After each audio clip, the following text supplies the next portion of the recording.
그동안에 이제 이 시장이 굉장히 많이 변화들이 있었고 그러니까요. 그리고 굉장히 또 시장이 지금 또 회복되느냐 마느냐 약간 이런 기로에 있어서 그 부분들을 좀 정리를 해드리고 그리고 이제 지금 굉장히 뜨거운 화두죠. 뭐 규제라든가 아니면 뭐 스택스 같은 코인들 굉장히 지금 또 핫하죠. 굉장히 핫한 그런 어떤 테마들 그런 걸 이제 내러티브라고 보통 얘기를 하는데 그런 부분들에 대해서도 여러분들에게 좀 나눠드리려고 자 오랜만에 찾아왔고요. 저는 암호화폐 트렌드 2023을 비롯해서 7권의 책을 쓴 작가입니다. 그리고 미래가치연구소랑 크립토 트렌드 랩이라는 이런 브랜드를 통해서 여러 가지 크립토 관련된 사업들을 하고 있고요. 그리고 최근에는 이 커뮤니티를 하나 만들어가지고 거기서 이제 많은 이제 혼자 투자하시면 너무 외로우시니까 그리고 굉장히 고민들이 많이 있으실 텐데 그런 부분들 함께 나눌 수 있는 공간을 마련했으니까요. 여러분들 찾아와 주시면 너무 좋을 것 같고 그리고 제 개인 또 유튜브 채널이 있어요. 박 작가의 지식연구소라는 채널이 있는데 거기도 함께 오셔가지고 또 많은 이야기들 나누시면 정말 좋을 것 같습니다. 여러분 네. 반갑습니다. 네, 지금 말씀해 주신 여러 채널들, 네. 커뮤니티 유튜브 채널들까지 네. 포함해서요. 링크 꼭 네. 차 댓글로 고정하도록 하겠습니다. 네네 고정해 주실 거죠. 네, 그러면요 작가님 제가 질문을 좀 드려보겠습니다. 네. 그 지난번 출연하셨을 때요. 크립토 윈터를 보내고 있다. 네. 라고 이렇게 저도 질문을 드렸는데 그때 굉장히 분위기가 안 좋았잖아요. 네, 그쵸. FTX 터지고 나서. 네. 근데 지금 분위기는 또 좀 바뀐 것 같더라고요. 어떻게 보세요? 일단은 크립토 윈터라고 하는 거를 일단 제 생각에는 아직까지 크립토 윈터를 완전히 지나갔다고 보진 않아요.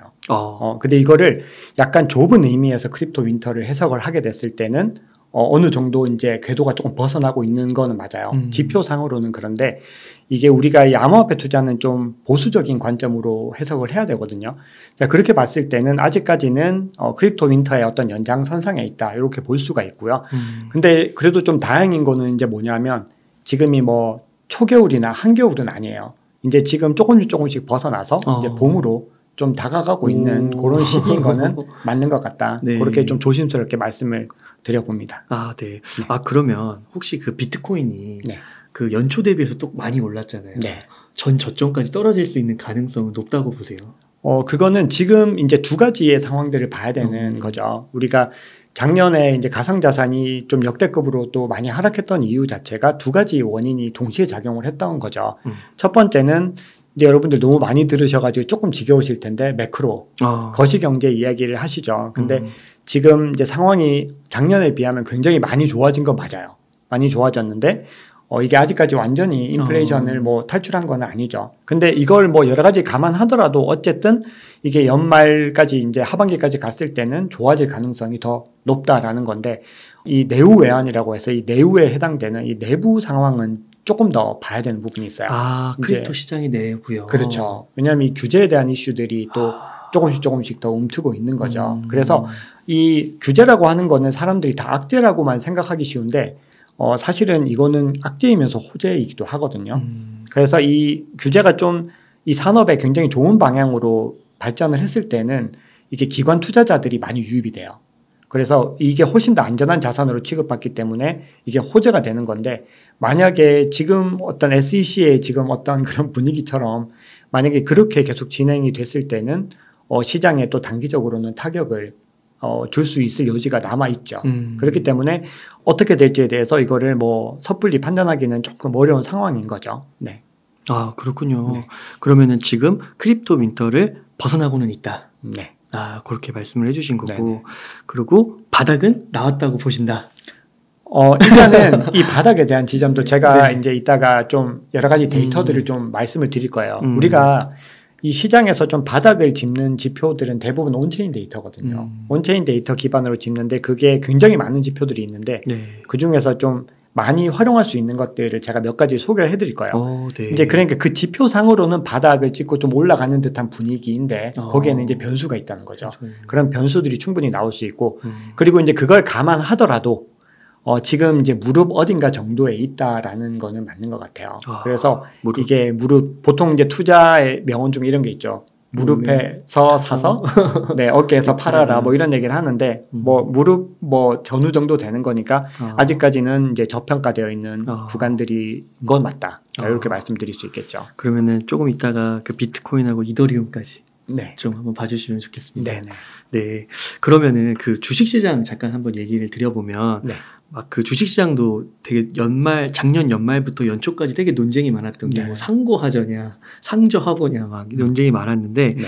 이 비트코인과 이더리움을 좀 중심으로 봤을 때는 앞으로 좀 어떻게 가격이 흘러갈 거라고 좀 예상하시나요? 일단은 그 말씀하신 뭐 상고하죠, 상고하고 뭐 다 이게 맞아요. 되게 큰 흐름으로 이렇게 보는 거는 되게 좋은 습관인 것 같아요. 그거는 어쨌든 우리가 조금 중장기적인 대비를 해야 되기 때문에 이제 그렇게 우리가 어떤 가늠을 해보는 건 좋은데 사실 지금 상황에서 이제 그거를 명확하게 누구도 답을 내릴 수는 없는 거죠. 근데 여기서 제가 생각하는 변수는 그 부분이에요. 일단 거시경제 이슈 자체는 올 하반기를 이제 중심으로 해서 어떤 변화들이 일어날 가능성이 있는 거고, 그리고 이제 규제에 의한 이슈들이 어느 정도 정리가 되면은 이 어돛션, 채택이라고 하죠. 이제 그런 이슈들이 굉장히 중요해질 텐데 그 이슈들이 어느 정도 정리가 되면은 이제 굉장히 많은 자금들이 시장에 들어올 수 있다. 이렇게 생각을 하고 있어요. 그렇기 때문에 중장기적으로 굉장히 좋은 상황이 하반기 때 생길 수도 있는 거죠. 그래서 그 부분은 얼마나 많이 규제가 빨리 정리가 돼서 많은 자본들이 채택이 돼서 들어올 수 있는가, 그 부분들에 달려 있다라고 생각을 합니다. 그러면 그 규제가요, 그 시간을 뭐 언제인지는 모르겠지만 중장기적으로 봤을 때는 언젠가는 잘 풀릴 거라고는 보시긴 하는 건가요? 그럼요. 잘 풀릴 거라고 보고 있죠. 네. 왜냐하면은 이게 어쨌든 지금 이제 형성된 자본의 규모들부터 시작을 해서 지금 비트코인이 이제 어돛션이라고 하는 거는 기관 투자자들이 이거를 뭐 매입해 주는 문제도 있지만 사실은 여러 국가들이 도입하는 게 더 중요한 이슈거든요. 비트코인은. 근데 이 비트코인의 그런 도입이 이루어졌을 때는 암호화폐 시장이 전반적으로 상승을 할 수밖에 없거든요. 그래서 그 부분들을 감안을 했을 때는 그렇구나. 규제가 어쨌든 장기적으로는 굉장히 좋은 어떤 방향성을 마련할 것이다라고 저는 일단 긍정적으로 보고 있습니다. 그래서 그런가 최근에요, 그 홍콩에서 암호화폐 투자를 허용한다고 이 뉴스가 많이 나오더라고요. 네. 긍정적으로 보시는 거예요? 일단 이것도 사실은 조금 변수들이 있어요. 네. 그게 우리가 이제 이 암호화폐 시장을 이제 지배하는 건 보통 내러티브 이런 얘기 많이들 하시죠. 들어보셨죠? 내러티브라는 얘기. 근데 이 내러티브라는 거는 이 전염성이 강한 이야기 뭐 이런 뜻이에요. 그러니까 이 암호화폐는 펀더멘털이라고 할 만한 게 사실은 굉장히 많이 부족하죠. 그래서 이 펀더멘털보다는 이런 어떤 유행이나 트렌드 이런 것들이 훨씬 더 중요하다는 의미로 좀 사용되는 거거든요. 근데 올해 이제 트렌드 변화들이 내러티브의 변화들을 보면은 뭐 영지식, GK, 테마에서 레이어 2 얘기 지금 굉장히 또 폴리곤이나 아비트럼이나 뭐 옵티미즘 굉장히 또 올해 많이 올랐죠. 그런 부분들부터 해서 그리고 이제 LSD라고 해서 이 유동성 스테이킹에 대한 부분으로 이제 건너갔다가 지금은 이제 또 중국 이슈까지, 홍콩 이슈까지 온 거거든요. 그러니까 지금 현 시점에서는 중국, 홍콩에 대한 이야기들이 굉장히 많이 중요한 건 맞아요. 그리고 이제 홍콩이 지금까지는 굉장히 고액 자산가들 그리고 상위 7% 이상의 어떤 고액 자산가들만 투자를 할 수 있게 해줬거든요. 아, 그래요? 근데 그거를 6월 1일부터 이 라이선스를 이제 바꿔가지고 이제 거래소들이 이 라이선스를 취득을 하면은 개인 투자자들에게도 오픈을 하겠다. 약간 요런 이제 확정은 아니에요. 이제 그런 식의 이야기를 했고, 그리고 홍콩 재무장관이 이 홍콩을 이 암호화폐 글로벌 허브로 만들겠다 뭐 이런 얘기들을 막 하고 있어요. 그렇다 보니까 이제 글로벌 투자 기관들이 굉장히 많이 가고 있고 글로벌 거래소들도 홍콩으로 지금 막 짐 싸서 달려가는 거죠. 그러다 보니까 홍콩에 당연히 돈이 많이 유입될 수밖에 없겠고, 이렇게 많은 자본이 유입될 수 있도록 하려면은 그 배후에는 누가 있다는 거냐. 중국? 그렇죠. 중국이 있다는 거죠. 중국이 허용을 해줬다? 중국이 허용을 해줬을 가능성이 매우 높다. 그렇게 되는 거죠. 근데 사실은 저도 이제 제 지인들 중에서 중국에서 사업하시는 분들이 있다 보니까 그분들한테 이게 중국이 홍콩을 통해서 이 가상자산 사업을 육성한다는 얘기는 좀 오래전부터 들었었어요. 왜냐하면 중국에서는 어쨌든 금지를 했지만 홍콩에서는 계속해서 이 사업들이 성장을 하고 있었거든요. 그런 부분들이 이제 감안을 했을 때는 중국이 배후에 있을 가능성이 충분하고 그리고 이거는 블룸버그도 직접 얘기를 했죠. 중국 베이징 정계에서 굉장히 이걸 환영하고 있다. 뭐 이런 기사들이 직접 나왔었어요.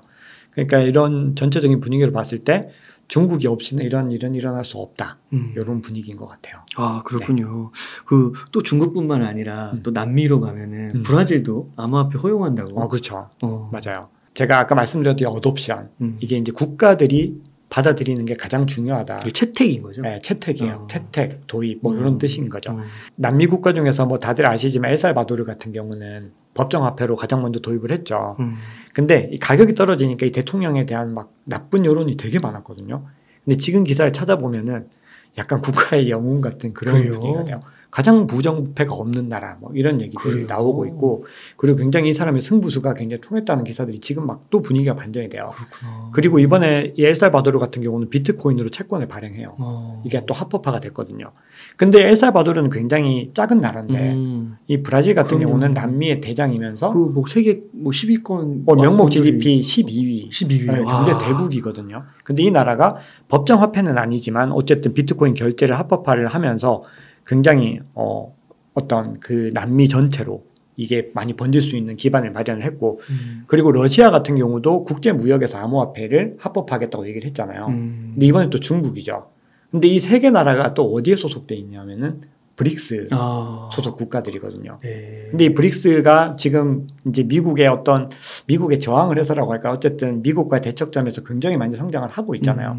근데 이 브릭스 인구가 전 세계 인구의 41% 정도 되거든요. 그래요? 어마어마한 거의 절반이네요. 왜냐하면 인도가 들어가고 중국이 들어가다 보니까 와. 어마어마하게 많은 인구를 이제 가지고 있는 이 브릭스가 뭔가 이 디지털 화폐에 대한 것들을 많이 추진을 하지 않을까라는, 또 요건 내피셜이지만 그런 기대감이 나오고 있는 상황에서 또 오펙 국가들이, 이 중동 국가들이 지금 또 많이 유입이 되고 있잖아요. 최근에 아랍에미리트가 이 디지털 화폐를 발행한다고 하면서 본인들이 이 글로벌 허브가 되겠다, 아시아의 허브가 되겠다 이런 얘기를 또 했고, 그리고 사우디아라비아 같은 경우도 뭐 샌드박스 같은 프로젝트들이랑 협업을 한다고 하거든요. 국가 차원에서.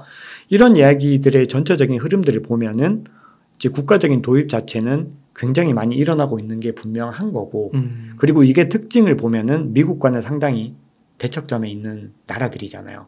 왜냐하면 대부분 달러에 대한 어떤 그런 그렇죠. 국제 통화 질서에 대해서 반대하는 입장들인데 공교롭게도 이 암호화폐에 대해서 계속 우호적인 입장들을 내고 있다는 거죠. 그러니까 이런 연결고리들이 있고, 이런 분위기에서 미국이 갑자기 규제를 엄청나게 세게 하겠다는 이야기들을 하면서 뭔가 한다는 거는 미국도 나름의 이거를 본인들이 컨트롤하고 통제하려는 계획을 가지고 있는 거겠죠.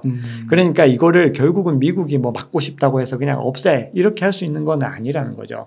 이런 나라들이 이렇게 채택을 하는 것들에 대해서 미국이 뭐 그렇죠. 아무리 강대국이라도 그렇게 할 수 없죠. 왜냐하면 이런 나라들 있잖아요. 뭐 남미 국가들, 아프리카 국가들은 지금 외환위기가 굉장히 심각해요. 왜냐하면 달러를 갖다 그렇게 보급을 받을 수가 없잖아요. 본인들이. 거기다 지금 긴축을 하고 있는 상황에서.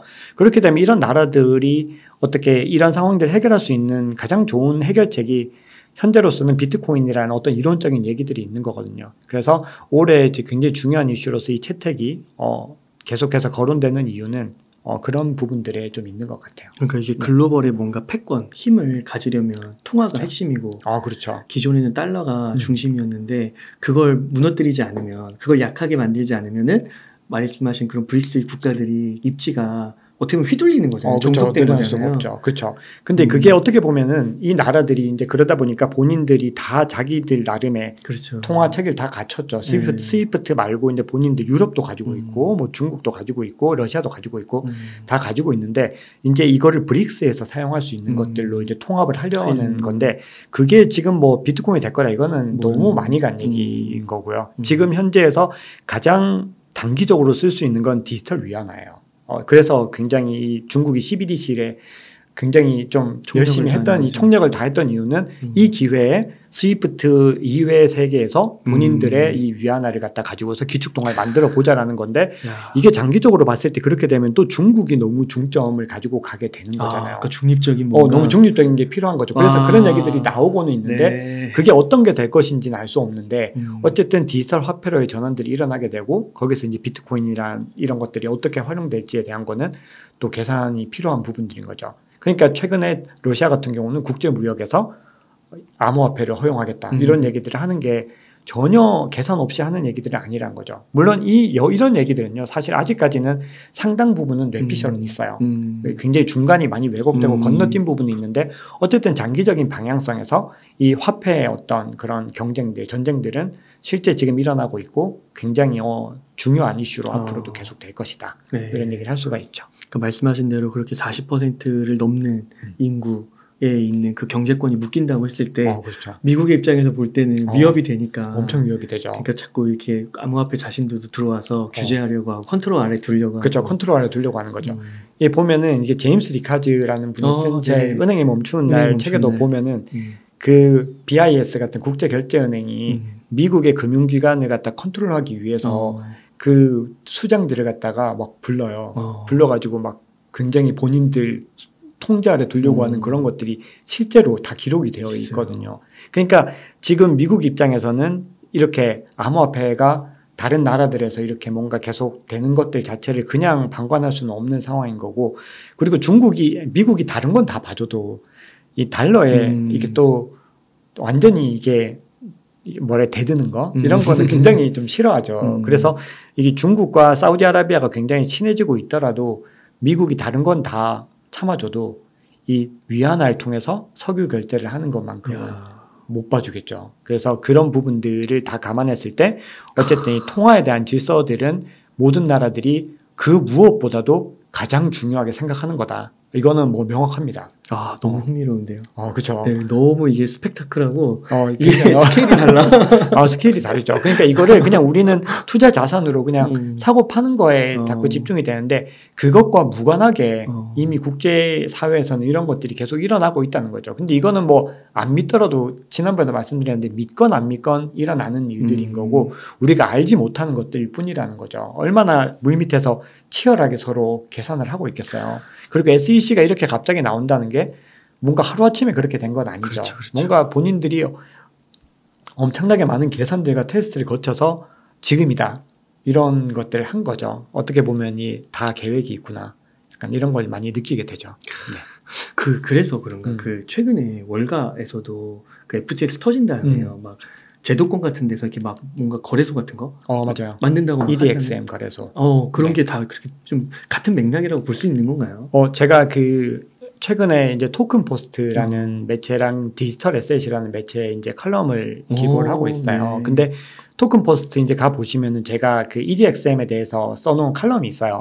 여러분들 한번 가서 보시면은 제가 좀 거기에는 너무 희망적인 메시지를 많이 적긴 했습니다.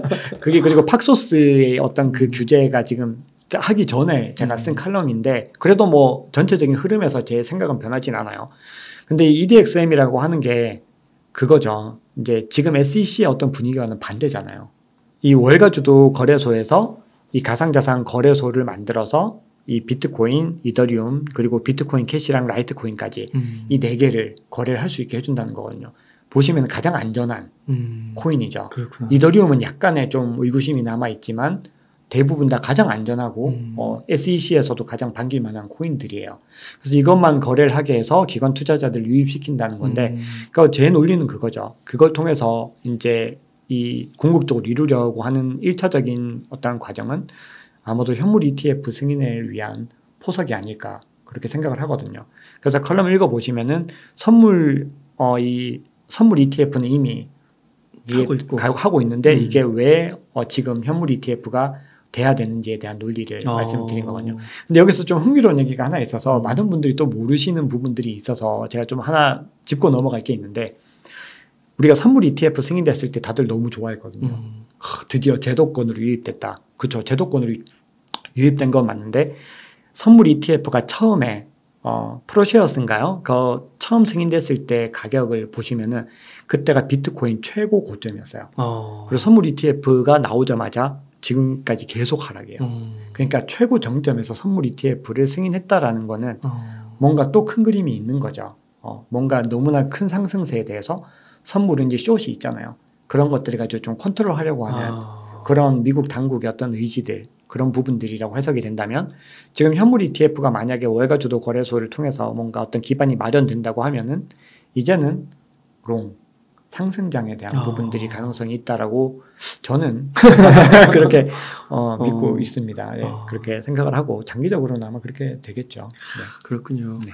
제가 박종원 작가님 또 만나 뵙고 또 한 분 오태민 작가님 네. 만나 뵙고 비트코인 투자 시작해가지고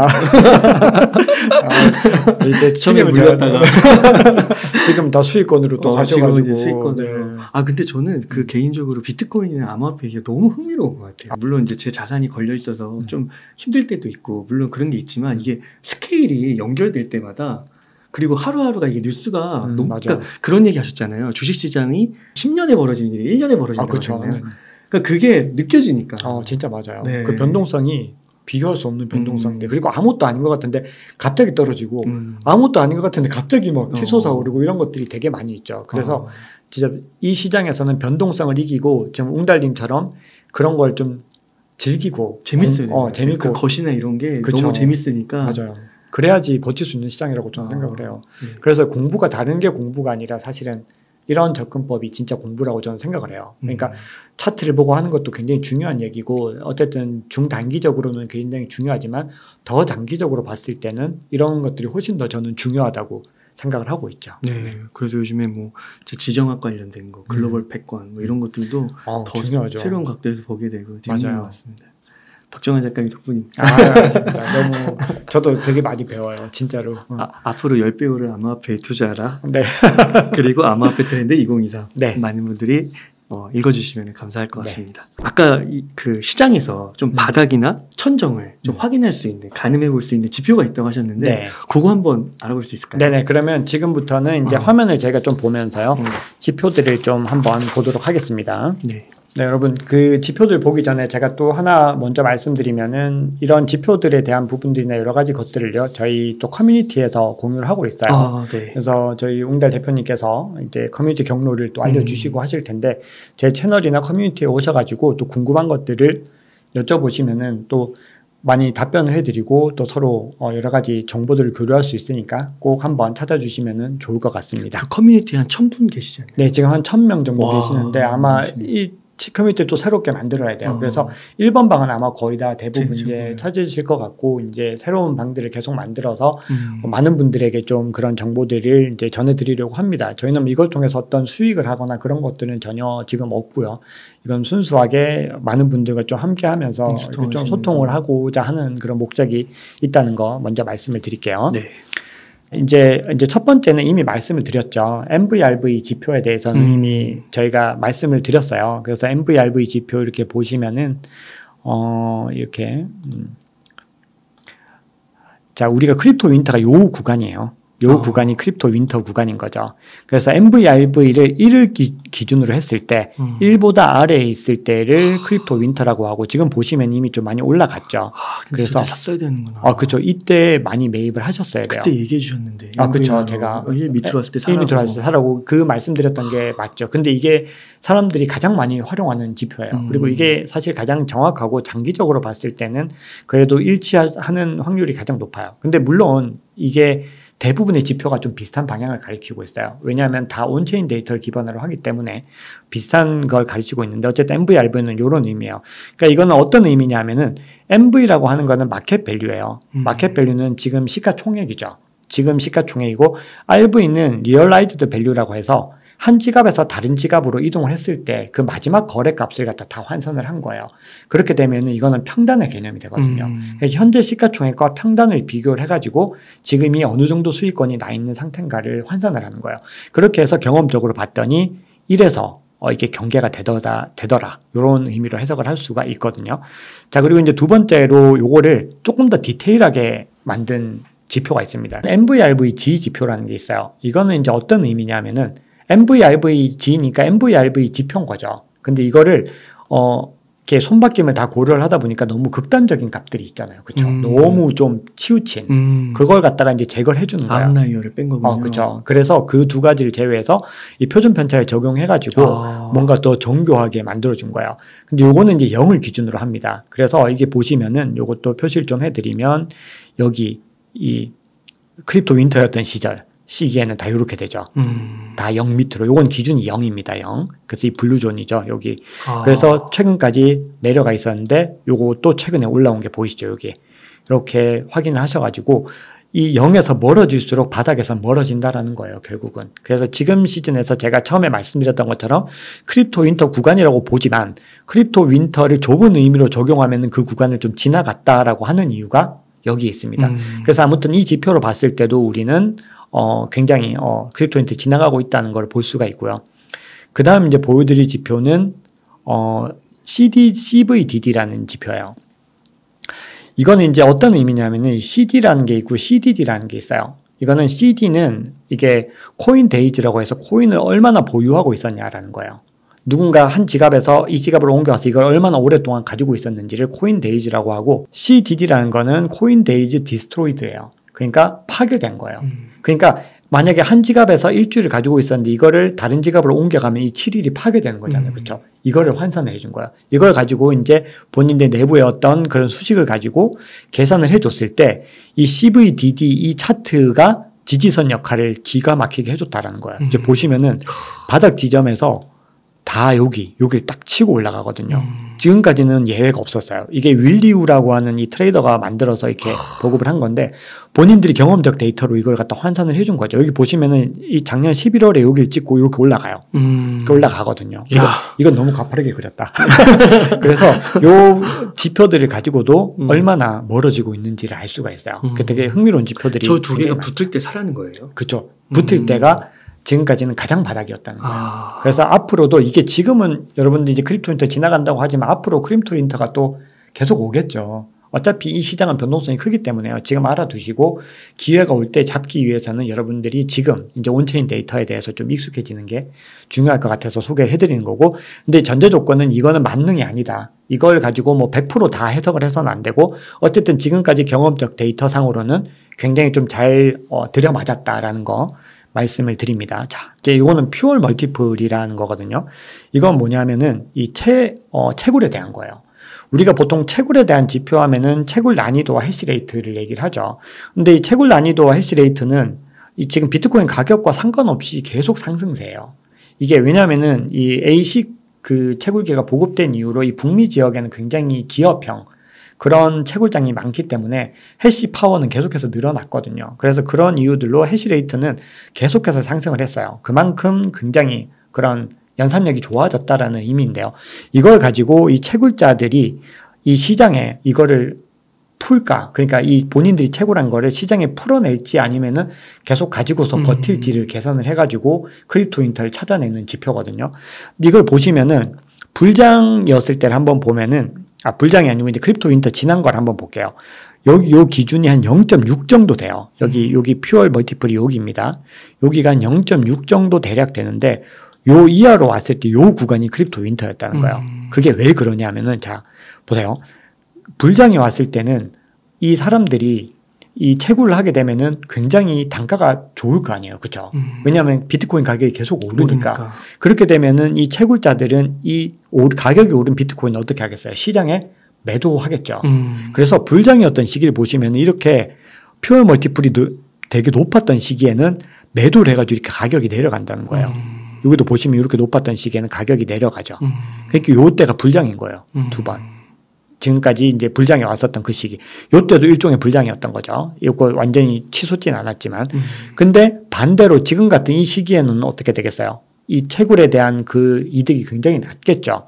그래서 지금 이 시기에는 채굴자들이 물론 매도도 하고 힘들어서 매도도 하겠지만 어쨌든 지금 이 시기에는 굉장히 어려운 시기를 버티고 있다라는 거거든요. 그렇게 됐을 때 이 시기에 우리가 이제 주워 담으면 이 채굴 단가와 이 비용이 거의 비슷하게 되는 그런 시기라는 거예요. 그래서 이때 많이 담으면은 이게 이제 상승할 때 가격도 같이 상승을 하는 그런 그림이 되는 거죠. 그래서 이것도 어쨌든 바닥 지점을 찾는데 사용되는 이제 지표고요. 자, 그리고 이제 다음 또 유명한 지표가 또 있는데 이 채굴에 관해서 이제 해시 리본이라고 하는 또 지표가 있어요. 요거는 이제 365일을 기준으로 했을 때 이 채굴 이 가치와 지금 1일 가치를 비교한 거예요. 그러니까 이 사람들이 오늘 채굴을 했어요. 근데 이게 1년 전체랑 대비했을 때 이득인가 손해인가를 보는 거예요. 그렇게 했을 때 이게 30일치 30일 이동 평균 30일 이동 평균과 60일 이동 평균을 비교를 해줘요. 그러면 이게 우리 이걸 이동 평균 두 개를 비교한다 그러면 아마 좀 뭔가 떠오르시는 분들이 계실 텐데 골든 크로스, 데드 크로스가 있죠. 그러니까 짧은 이동 평균선이 긴 이동 평균선 위로 치고 올라가야지 골든 크로스가 되고 이때를 매수 시기로 보는 거죠. 반대의 경우는 데드 크로스라고 해서 매도를 하거나 어쨌든 매입을 하기에 적절하지 않은 시기가 되는 거예요. 여기도 보시면은 이 짧은 기간에 이 이동 평균선이 긴 기간 이동 평균선으로 치솟아 올랐을 때 이때 보면은 가격이 상승한다라는 반전 지점을 찾을 수가 있는 거예요. 이렇게 해서 해시 리본이라고 하는 거를 활용을 할 수 있어요. 뭐 되게 어렵거나 그러지 않죠. 되게 전체적인 원리를 좀 모르시더라도 이거를 그냥 어떻게 활용해야 되는지만 활용을 하셔도 괜찮습니다. 자, 그리고 다음으로 이제 보셔야 되는 거는 자, Realized Cap Hodl Waves라고 하는 게 있어요. 이거는 이제 그 얼마나 장기간 보유하고 있는 비트코인이 많은가에 대한 부분이에요. 이게 복잡해 보이시는데 여기 보시면은 자, 색깔을 한번 표시를 해볼게요. 이렇게 빨간색이 굉장히 단기간에 보유하고 있었던 분들이에요. 그쵸, 보이시죠? 자, 단기간. 단기간. 보시면 24시간도 있고, 뭐 하루에서 한 달, 뭐 요 정도 대부분 보유하고 있고, 이거는 석 달에서 한 달, 뭐 이렇게 되는 거죠. 자, 이렇게 했을 때, 이런 것들이 많아진다는 얘기는 어떤 의미일까요? 파는 거죠. 안 좋으니까. 그러니까 손바뀜이 많이 일어나는 거죠. 계속해서. 왜냐하면 24시간 만에 손바뀜이 일어나 버리니까 이건 언제냐면은 불장인 거죠. 왜냐하면은 시장이 살아나니까 사람들이 막 사고 팔고 이걸 반복하는 거잖아요. 그래서 이렇게 빨간색이 막 심하게 치솟을 때 있죠. 비율에서. 이때가 불장인 거예요. 불장. 이게 다 불장인 거죠. 이게 사고 파는 게 또 많은 게 불장인 거예요. 그렇죠. 왜냐하면은 사람들 이렇게 시장이 안 좋으면 안 사잖아요. 안 사. 그리고 가지고 있는 사람들은 믿음이 굳건하기 때문에 뭐 버티지 뭐. 더 비싸지면 팔지. 이렇게 되는 게 당연한 심리인 거죠. 근데 시장이 뜨거우면은 사람들이 막 하루에도 몇 번씩 또 사고 팔고 이게 반복이 되니까 이 수치들이 빨갛게 높아진 거예요. 근데 지금 이제 시기를 보면은 어떻죠? 보시면은 이게 굉장히 낮죠. 보시면은 굉장히 낮아요. 낮고 그리고 이 장기적으로 보유하고 있는 수치들이 훨씬 높죠. 그래서 요 3년에서 5년 수치가 거의 한 80%에서 90% 이상을 차지하는 요걸 기준으로 해서 우리가 지금 이 불장이냐 크립토 인터넷을 이제 고려를 하는데 지금은 어쨌든 굉장히 저평가된 구간이고 사람들이 많이 거래를 하지 않고 있는 시즌이다. 이렇게 볼 수가 있습니다. 이해되시죠? 네. 자, 이렇게 이제 보시면 될 것 같고요. 자, 이제 그리고 이제 요건 이제 CVD라고 하는 건데요. 제가 사실은 몇 개의 지표가 더 있어요. 너무 재밌는데요. 네, 이거 몇 개가 더 있는데 사실은 제가 좀 급하게 준비하느라 좀 빼뜨렸는데 여러분들 MVT라고 하는 게 또 있고 NUPL이라고 하는 지표도 또 있는데 다 비슷한 용도예요. 이 MVT는 뭐냐면은 이 전체 비트코인 네트워크의 가치를 이 트랜잭션 가치로 환산을 한 거예요. 그러니까 PER, 주식으로 따지면 PER과 거의 비슷한 개념이 이제 MVT라고 하거든요. 그래서 그 지표가 있고요. 또 하나 또 보실 게 NUPL이라고 하는 이게 이제 어떻게 하냐면 순미실현 손익이라고 하는 또 지표가 있어요. 그런 지표들도 비슷한 용도인데 제가 준비를 못했는데 제 채널에 오시면 그것도 한번 제가 좀 자세하게 설명을 드릴 수 있는 시간이 있을 것 같고 이제 좀 단기적으로 시장이 어떻게 변하는지를 한번 볼 수 있는 지표를 좀 볼게요. 자, 이제 CVD라고 요즘에 좀 많이 보시는 지표가 있어요. 이거는 매일매일 실시간으로 계속해서 나오는 지표이기 때문에 이게 단기적인 심리들을 확인하는데 굉장히 좀 유용한 지표입니다. 자, 여기 보시면은 두 개가 있어요. 요게 파이어 차트이고요. 요게 이제 CVD인데요. 요건 어떤 의미냐면은 자, 여기에 이제 보시면은 보이시죠? 네. 요게 매수벽이 생기고 있는 거예요. 그러니까 이 매물대에 사람들이 많이 매입을 했다는 거예요. 그렇게 되면은 이 가격이 여기서 매물대가 내려온 거죠. 그렇죠? 그러면 이제 가격이 하락할 가능성이 있다는 거예요. 이제 이게 왜 그러냐면은 이게 뭐 속도는 그 텀은 길지 않지만 어쨌든 이 거래 볼륨이라는 거는 약간 선행지표로 우리가 보거든요. 일반적으로는. 그래서 이게 지금 여기가 매물대가 두꺼워진다고 하는 거는 여기로 이제 가격의 어떤 하향 평준화가 일어날 수 있다는 거고 또 하나는 여기에 매물대가 굉장히 두껍게 형성이 되면은 지지선으로서 굉장히 굳건하게 작용을 한다는 거예요. 그러니까 이거는 그 가격 호가를 여기다 걸어놨다는 건가요? 사람들이 지금 이렇게 거래를 했다는 거예요. 거래를 그 집에 했다? 온체인 데이터를 아니면 걸어놨다 밑에? 거래를 한 거죠. 그 데이터를 온체인 데이터를 가지고 온 거예요. 그래서 이게 계속해서 두꺼워지고 있으면은 이게 계속해서 여기서 매물대가 계속 형성이 됐고 그렇게 되면 매물대가 많이 쌓여 있으면 당연히 이 매물대 이하로 사람들이 많이 안 팔겠죠. 왜냐하면 내가 100원에 샀는데 100원 99원에 뭐 팔 이유가 없죠. 좀 더 버티면 오를 것 같은데 이렇게 되기 때문에 그럼 바닥이겠네요. 두꺼워지면. 두꺼워지죠. 근데 이건 좀 단기이기 때문에 이걸 가지고 또 너무 그렇게 하기에는 좀 단기적인 분위기를 보는 거다라는 거죠. 그래서 좀 장기적인 것보다는 CVD는 조금 더 단기적인 부분입니다. 그래서 이거를 가지고 조금 더 이제 세부적으로 어떤 세력들이 움직였는지를 보는 게 요 CVD인데요. 요 CVD는 보시면은 여기 보세요. 여기 가지고 있는 보유하고 있는 이 비트코인 양이에요. 그러니까 이 고래들인 거예요, 다. 이 정도의 양을 가지고 있는. 그래서 가장 큰 고래가 이 고래예요. 이 고래가 가지고 있고 그 외에 이제 보라색, 빨간색, 녹색 그리고 요거는 개인으로 보거든요. 요렇게 했을 때 고래들이 지금 팔았죠.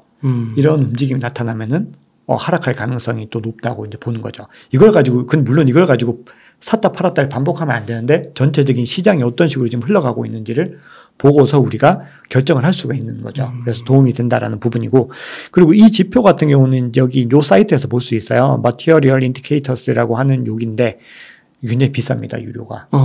유료가 되게 비싸서 요거는 이제 가입을 하시기에는 좀 부담이 되실 거예요. 그래서 이거를 또 텔레그램에서 공짜로 제공해주는 또 그런 텔레그램들이 있는데 그건 여기서 제가 또 공개적으로 말씀드리기도 그렇고 그 앞에서 말씀해 주신 그런 것들은 다 유료예요. 1번부터 5번까지. 진짜 좋은 질문이세요. 제가 사실은 이 지표들을 가져온 이유가 있어요. 앞에 여기 지금 보시면은 제가 소개해 드린 게 Realized Capital Waves에서 요 지표들 있죠. 이게 대부분 다 룩인투 비트코인이라는 사이트에서 활용할 수 있어요. 여기서 많은 걸 무료로 제공해주고 있어요. 그래요? 그래서 글래스노드, 저는 이제 글래스노드를 유료로 사용을 하는데 글래스노드라든지 크립토 퀀트는 대부분 다 이제 유료예요. 그래서 상당한 기간을 지나서 볼 수 있거나 볼 수 있는 양의 제한이 많은데 이것도 물론 제한된 정보들도 있어요. 근데 이게 가장 최근 수치들을 가장 무료로 많이 제공을 해주거든요. 그래서 여러분들이 이제 보실 때 룩인투 비트코인 요 사이트 활용하시면은 되게 유용하세요. 이거 말고도 좋은 지표가 굉장히 많이 있으니까 한번 공부를 해보시면은 도움이 될 것 같습니다. 보통 유료 사이트는 가격이 얼마 정도예요? 이제 글래스노드 같은 경우는 한 일반 개인 회원으로 했을 때는 우리 돈으로 했을 때 한 3, 4만 원 그 정도 봐야 되고, 네. 아마 크립토 콘텐츠 대부분 비슷할 거예요. 이제 개인 회원들에게는 거의 좀 비슷하게 판매가 되고 있고, 이제 이 CVD 보는 여기 같은 경우는 가격이 좀 한 배 이상 비싸죠. 하나 말씀드릴 게 있는데, 저기 글래스노드라는 사이트 오셔가지고 여기 이제 글래스노드 인사이트라는 걸 찾으실 수가 있으세요. 찾아보시면 글래스노드 인사이트라는 곳이 있는데 여기를 제가 이제 매주마다 좀 확인을 하는데요. 이제 왜 확인을 하냐면은 여기서 일주일 동안 이제 일어난 이 온체인 데이터 변화들을 본인들이 이제 확인해서 필요한 지표들을 다 소개를 해주고 있거든요. 그래서 지금 시장이 어떤 식으로 좀 변화가 일어나고 있다라는 거 여기 보시면 MVRV 레이쇼부터 이제 보여주는 거죠. 그렇게 해서 이제 필요한 지표들을 갖다가 여기서 정리를 해서 본인들이 이제 어떻게 해석을 하는지 그런 부분들까지 다 알려주는 부분들이 있어요. 매일매일요? 아니요, 일주일에 한 번씩 해줘요. 일주일에 한 번씩. 근데 일주일에 한 번씩 봐도 어쨌든 큰 흐름에서 봤을 때는 굉장히 도움이 되거든요. 그래서 이게 지금 MVRV만 나오는 것 같지만 이제 다른 여러 가지 이제 보여주는 것들이 많이 있어요. 그래서 요것들을 보시면서 이제 MVRV도 굉장히 다양하게 해석을 해놓고 있죠. 그래서 이것들을 이제 여러분들이 이제 확인을 하시면서 하나씩 좀 보시면은 이제 전체적인 시장을 이제 이해하시는데 굉장히 도움이 되죠.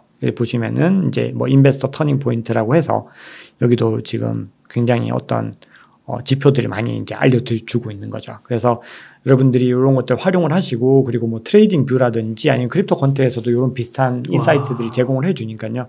요거 같이 이제 확인을 하시면은 투자의 방향성을 잡는데 도움이 되실 거라고 생각을 합니다. 와, 네. 이런 완전 꿀팁 노하우들을 이렇게 아낌없이 공개해 주시면 괜찮으신 건가요? 그럼요. 이거는 다들 무료로도 많이 제공되는 데이터고 이걸 이제 활용하는 게, 근데 이제 이런 것 같아요. 아까 응달님께서 이런 공부를 하는 게 너무 재밌다고 하셨던 것처럼 이게 온체인 데이터가 왜 중요한 거냐면은 이게 비트코인 같은 경우는 펀더멘탈이 없잖아요. 그러니까 결국은 수요에 의해서 결정이 되는 거거든요. 이 수요라고 하는 건 결국 지갑에서 지갑 간의 이동인 거죠. 자본이 어떻게 이동하느냐, 이걸 가지고서 이걸 어떻게 해석하느냐의 문제거든요. 예를 들어서 쇼핑몰이 있는데 쇼핑몰에서 내가 어떤 물건을 하나 사면은 이 물건을 가지고서 이 사람이 어떤 물건을 살지 또 추천을 해주는 그런 알고리즘이 있는 거잖아요. 근데 이게 결국은 내부에서 어떤 해석의 과정들을 거쳐서 이렇게 소개를 해주는 것처럼 온체인 데이터도 그런 지갑 간에 이동하는 데이터들을 해석을 해가지고 뭔가 우리가 투자에 도움이 되도록 만들어준 그런 데이터거든요. 그래서 이런 것들을 잘 활용하고 하시면은 이 투자를 이제 공부하고 이렇게 하는데 굉장히 좀 더 재밌고 뭔가 또 마음에 확신이나 안심이 좀 되거든요. 그러게요. 그래서 여러분들이 좀 처음엔 복잡해 보여도 이걸 계속 이제 접하시다 보면은 아마 점점 재미를 느끼시지 않을까 그렇게 생각을 합니다. 네. 정말로 이게 하다 보면은 금방 익숙해지고 네. 그렇게 되잖아요. 그럼요. 배우고 익히면. 맞아요. 계속 보다 보면 익숙해지는 것 같아요. 그러면서 이 원리도 조금 더 궁금한 부분들 좀 더 찾아보고 그런 것들을 하게 되죠. 그래서 여러분들께 이 사이트들과 이 지표들을 소개를 해드렸습니다. 네. 아낌없이 이런 노하우들을 공유해 주셔서 감사의 말씀드립니다. 네. 이렇게 아낌없이 노하우들 MVIV 거기서 시작해가지고 온체인 데이터를 분석할 수 있는 법. 네. 그래서 바닥과 상단을 확인하는 어느 정도 가늠할 수 있는. 네.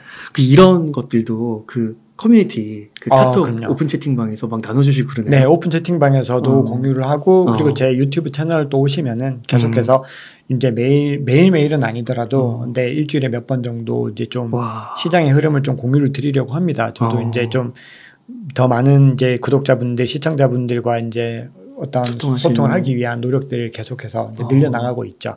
조한 작가님이 뭐 이렇게 딱 인사이트가 담긴 그런 것들도 좀 있나요? 말씀해 주시나요? 네, 그럼요. 제가 생각하는 그런 부분들을 좀 많이 좀 전해드리고 싶어서 지금 좀 준비하고 있는 그런 것들이 또 많이 있죠. 그래서 여러 가지 어떤 매체와 여러 가지 채널들을 활용해서 제가 이제 토큰 포스트랑 디지털 에셋에서 어떤 컬럼을 쓰는 것도 약간 그런 일환인 거거든요. 그래서 여러분들과 좀 많은 것들을 공유하고 나누는 그런 것들이 굉장히 중요한 또 시기라고 생각을 해서 준비를 많이 하고 있습니다. 여러분 함께 해주시면은 너무 감사할 것 같아요. 그 토큰 포스트나 디지털 에셋이요. 네. 그런 데가 이제 약간 주식으로 따지면 한국경제, 매일경제 이런 데를 그렇죠. 이 크립토 시장에서는 그렇게 보시면 될 것 같아요.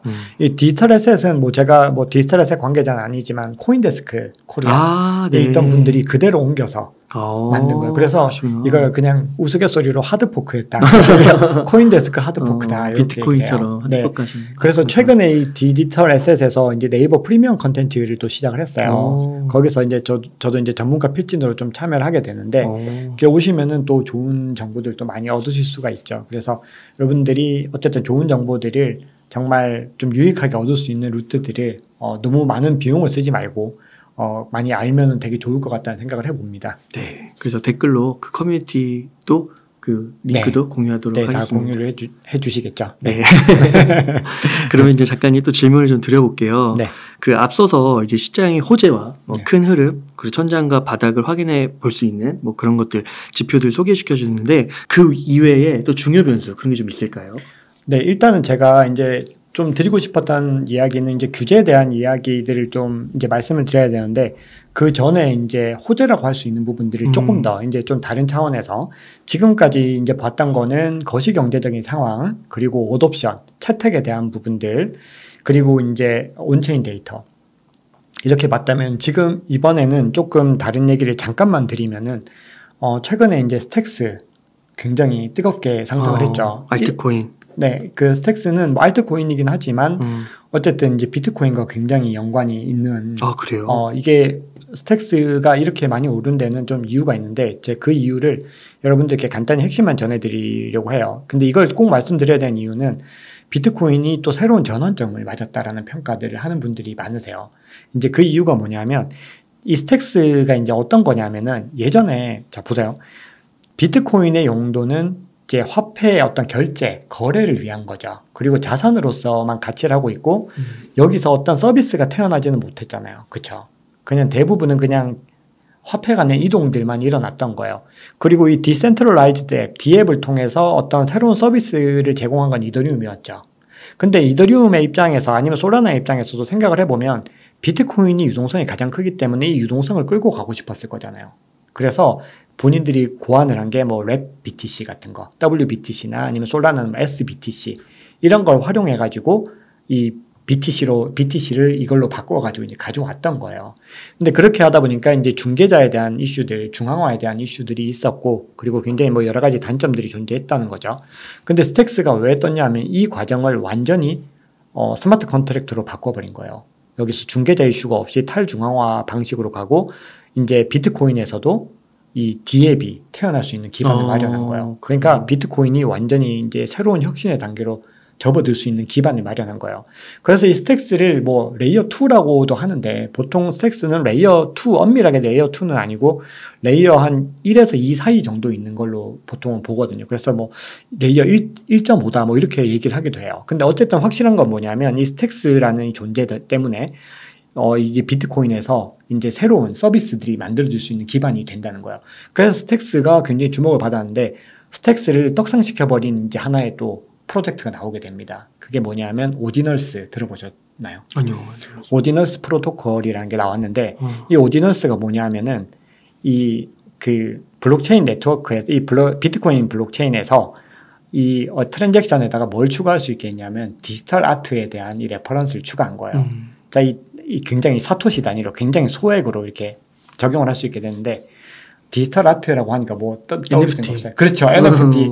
이제 비트코인 네트워크에서 NFT를 발행할 수 있게 된 거예요. 그러니까 지금까지는 이더리움이랑 솔라나가 섞어냈죠. 이더리움이 거의 80몇 %, 90몇 %, 솔라나가 나머지를 점유했는데 이젠 비트코인에서 NFT가 태어날 수 있게 된 거죠. 그러니까 사람들이 그럼 이더리움 끝났네 이렇게 되는 거예요. 왜냐하면 거기다가 또 생각을 해보면 게리 겐슬러가 최근에 이런 얘기를 직접 했거든요.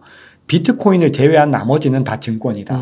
이 얘기는 돌려 말하면 비트코인은 증권이 아니야. 그러니까 비트코인은 이렇게 안전하고 SEC에서도 공격하지 않고 가장 안전한데 지금까지 어떤 기술과는 좀 무관하고 서비스가 적다라는 그런 단점이 있었는데 이제는 이더리움 같은 서비스까지 제공을 할 수 있다고 이렇게 된 거예요. 그러면서 지금 오디널스에서 발행된 게 지금 10만 개가 넘었다고 해요. 그러니까 사람들이 난리가 난 벌써요? 거죠. 그리고 유가랩스, BAYC가 이제 오디널스에서 발행을 한대요. 아 진짜요? 그러니까 지금 너무나 많은 그렇죠. 예. 요트에서 지루한 유인원들의 요트 클럽이라는 건데 그게 이제 오면서 이제 사람들이 비트코인이 새로운 전기를 맞았다. 이거는 압도적일 수도 있겠다라는 것들. 이것도 물론 상당 부분 기대감이 너무 많이 반영됐는데 어쨌든 확실한 건 뭐냐면 비트코인이 새로운 전기를 맞았다는 거예요. 지금까지와는 다른 걸 할 수 있다라는 거죠. 그래서 이제 이 부분에 대해서 사람들이 주목을 하면서 비트코인은 역시 비트코인이다. 이렇게 된 거고요. 근데 또 반면에 이더리움이 이제 상당히 위험해졌냐면 이더리움은 또 이더리움 나름의 또 호재들이 있는 건데 최근에 이제 LSD라고 해서 유동성 스테이킹, 입출금이 자유로운 그 스테이킹이 또 내러티브가 됐었는데 이제 상하이 업그레이드를 앞두고 있잖아요. 상하이 업데이트를 이제 3월 중에 이제 한다는 건데 그렇게 되면은 지금까지 스테이킹 되어 있던 물량들이 자유롭게 인출이 가능해지는 거잖아요. 그렇게 되니까 사람들이 이제 이더리움이 대량 매도 폭탄이 이제 터질 수 있다라는 좀 상당히 납득하기 힘든 그런 얘기들을 해요. 근데 사실 인출 가능하게 한다고 그 매도 폭탄이 나올까요? 전혀 그렇지 않겠죠. 오히려 저 반대일 거라고 생각하거든요. 상식적으로는. 그래서 더 많은 사람들이 이더리움에 진입을 하게 될 것이다라는 기대감이 있고 또 하나는 이더리움이 디플레이션이 굉장히 더 커졌어요. 왜냐하면 이제 발행되는 양이 급격하게 줄었어요. 채굴에서 POS로 바꾸고 나서는 진짜 훨씬 많이 줄었는데다가 지금 사용량이 늘면서 소각량은 더 많이 늘어나고 있는 거예요. 그러니까 디플레이션 자산으로 가게 되니까 이 이더리움은 어떤가요? 이제 자산으로서 가치가 상승하는 거예요. 그러니까 예전에 이런 거죠. 비트코인은 자산이고 이더리움은 서비스다 했는데 같이 다 이제 서로가 이제 둘 다를 만족시키는 거죠. 비트코인은 자산이었는데 이제 서비스도 돼. 그렇거든요. 이더리움은 서비스였는데 자산도 돼. 이렇게 되면서 새로운 국면을 이제 맞이하게 된 거거든요. 그래서 굳이 제가 이 말씀을 좀 드린 이유는 지금 시장에 굉장히 중요한 테마이기도 하지만 어쨌든 이런 내러티브들을 우리들이 좀 민감하게 알고 있어야지 이 시장에서 좀 뒤처지지 않을 수 있기 때문에 말씀을 드리는 겁니다. 그 최근 흐름을 보면 이더리움이 더 좋은 것 같더라고요. 이더리움과 비트코인이 조금 다른 흐름들을 계속 좀 보이고 있는 거죠. 그러니까 이더리움은 기대감, 작년까지만 해도 불안감이었는데 올해 들어서는 좀 2월 들어서는 좀 기대감이 더 커진 것 같아요. 그래서 둘은 약간 이제는 좀 다른 움직임을 보이면서 좀 갈 것 같아요. 근데 그래도 이제 어쨌든 시장이 좀 전체적으로 상승하려면 비트코인이 더 많이 가져야 되는 거는 맞죠. 그래서 그 부분에서 좀 중요한 부분이 있고 여전히 비트코인의 도미넌스는 좋다. 그 부분을 말씀드릴 수 있어요. 야, 이렇게 흥미로운 일이 벌어지고 있었군요. 네, 계속해서 이 시장이 너무 빨리 변하는 거예요. 그러니까 이런 부분들을 계속해서 캐치를 해야 되는데 이게 또 며칠 있으면 또 옛날 얘기가 될 수도 있어요. 그러니까 그만큼 빠른 거예요. 왜냐하면 새로운 얘기들이 계속 나오는 거예요. 그럼 갑자기 얘가 떴다가 갑자기 또 가라앉았다가 이런 것들이 나오는 거죠. 근데 생각을 해보면 이렇게 됐을 때 이더리움이 계속해서 상승을 한다면 결국은 레이어 2에 대한 것들도 계속해서 회자가 될 수밖에 없어요. 그러니까 결국은 이 스택스라든지 아니면 뭐 이더리움 레이어 2에 대한 그런 부분들은요. 지금 당장 올라타라는 얘기는 절대 아니고요. 왜냐하면 지금 이미 많이 올랐잖아요. 스택스는 엄청 올랐더라고요. 너무 많이 올랐어요. 일주일 동안 4배인가? 업비트의 최고 수익률 냈죠. 근데 그거를 지금 그렇게 타라는 말씀이 아니고 장기적으로 지켜봐야 될 만한 가치가 있다. 왜냐하면 어쨌든 이 프로젝트들이 가려고 하는 방향성이 있다. 자, 그 부분을 제가 좀 말씀을 드리려는 겁니다. 아, 네. 아, 이거 엄청난 호재 같기도 하고 정말 미래가 좀 기대가 되네요. 아, 그렇죠. 이게 그러니까 뭔가 진짜 저 개인적으로는 진짜 이게 와 투자를 시작하고 나서 진짜 빨리빨리 변하는 것 같고 몇 가지 뉴스 중에서 오늘 좀 눈이 번쩍 뜨여지는 그런 뉴스들이 많이 전해주는 것 같아서 감사합니다. 제가 좋은 소식 많이 전해드리려 노력은 했는데 더 노력하셔야 돼요. 더 노력해야 됩니다. 아닙니다. 그러면은 혹시 악재는 없을까요? 악재는 이제 제가 말씀드렸던 그 규제 이슈가 가장 악재가 될 것 같아요. 지금 이제 최근에 다들 아시겠지만 제가 그 컬럼을 쓰자마자 크라켄 거래소가 터졌어요. 그래서 크라켄의 지금 이제 스테이킹 서비스, 미국 내에서는 스테이킹 서비스가 중단이 됐고, 그리고 뭐 3천만 달러인가 벌금도 낸 거죠. 근데 SEC가 지금 뭐 작정을 한 것 같아요, 확실히. 왜냐하면 이제 팍소스도 지금 그렇게 잡는데, 크라켄이 이제 또 얼마나 큰 거래소냐면, 바이낸스, 코인베이스 다음이 크라켄이거든요. 세계 3위 거래소고, 그리고 이 연방 공인으로 이 가상자산 은행 자격을 최초로 딴 게 크라켄이에요. 그리고 이거 세 번째로 받은 게 팍소스거든요. 근데 이 팍소스가 그 어디냐, 아까 말씀드렸던 월가 거래소의 수탁을 맡았어요. 그러니까 이게 뭔가 좀 스텝이 좀 꼬이는 거죠. 그렇게 발목을 잡아버리니까. 근데 어쨌든 이 연준 입장에서는, 이 SEC 입장에서는 이 디파이와 스테이블 코인에 대해서는 확실히 좀 정리를 하고 가야 된다라는 의지는 확실하게 있는 것 같아요. 그래서 아마도 이제 그 두 가지를 한 세트로 묶어서 계속해서 좀 이 시장을 압박하지 않을까, 뭐 그런 생각을 할 수밖에 없죠. 그러니까 디파이는 한번 조정을 거치면 정화가 되고 더 그 업그레이드된 모습으로 탄생할 것이다, 이렇게 보시는 건가요? 근데 이게 중앙화된 디파이가 그럴 거라고는 저는 그렇게 보지는 않고 뭔가 다른 대안들이 나오고 탈중앙화에 대한 부분들이 좀 더 강화가 돼야 될 부분들이 있는 것 같고요. 그리고 이제 이 SEC를 중심으로 해서 이게 지금 어떻게 보면 리플과도 사실은 같은 지금 증권성 검토를 하고 있는 거잖아요. 아, 증권성이면 안 되는 거예요? 증권성이면 안 되는 거예요. 이거 똑같은 의미예요. 디파이가 증권이란 거예요. 근데 이제 SEC가 그 리플을 증권이라고 했던 이유 자체가 크게 네 가지거든요. 이제 첫 번째는 돈이 투자가 된다는 거고, 두 번째는 공동의 사업체라는 거고, 세 번째는 투자 이익을 기대할 수 있다. 그리고 마지막 네 번째가 중요한데 제3자의 노력에 의해서 가치가 상승될 수 있다는 거예요. 그러니까 이 재단이나 이런 데서 마케팅도 하고 홍보도 하면서 가치가 계속 올라가는 거죠. 그러니까 결국 그것 때문에 투자자들이 돈을 벌 수 있기 때문에 증권이다. 근데 사실은 이거를 누가 감히 증권이 아니야 이렇게 부인하기는 어렵잖아요. 이 냉정하게. 그렇죠. 우리가 이 시장에 대해서 굉장히 우리가 이 시장을 신뢰하지만 어쨌든 우리가 제3자 입장에서 봤을 때 이거를 증권이 아니야라고 하기에는 좀 애매모호한 구석이 있는 거죠. 리플 사람들은 몰랐다 그러는 거 아니에요? 그렇죠. 약간 그런 의도가 없었다라는 식으로 지금 계속 얘기를 하고 있는데 근데 리플에 대해서는 이제 이거예요. 리플은 여기에 대해서 SEC가 명확한 가이드라인을 안 줬다. 준 적이 없다. 우리는 그러니까 몰랐다는 얘기가 거의 일치하는 건데 아마도 패소를 하더라도 그 얘기를 할 거예요. SEC에서 정확한 가이드를 준 적이 없어. 아마 패소를 하더라도 그렇게 갈 거라는 거죠. 그런데 어쨌든 SEC가 그렇게 되면은 그 리플이 그렇게 되면은 SEC에게는 좋은 선례가 하나 남는 거죠. 근데 또 설상가상 또 어떤 문제가 생겼냐 하면은 최근에 SEC가 테라 권도영 씨 기소했잖아요. 그 이유가 뭘까요? 그러게요. 이 테라 프로젝트가 전형적으로 스테이블 코인과 디파이예요. 스테이블 코인 UST 발행을 했었고 앵커 미러 프로토콜을 가지고 있었죠. 근데 지금 권도영 씨는 숨어 지내고 있잖아요. 당연히 기소를 하더라도 재판에 나올 수가 없고 변론을 할 수가 없죠.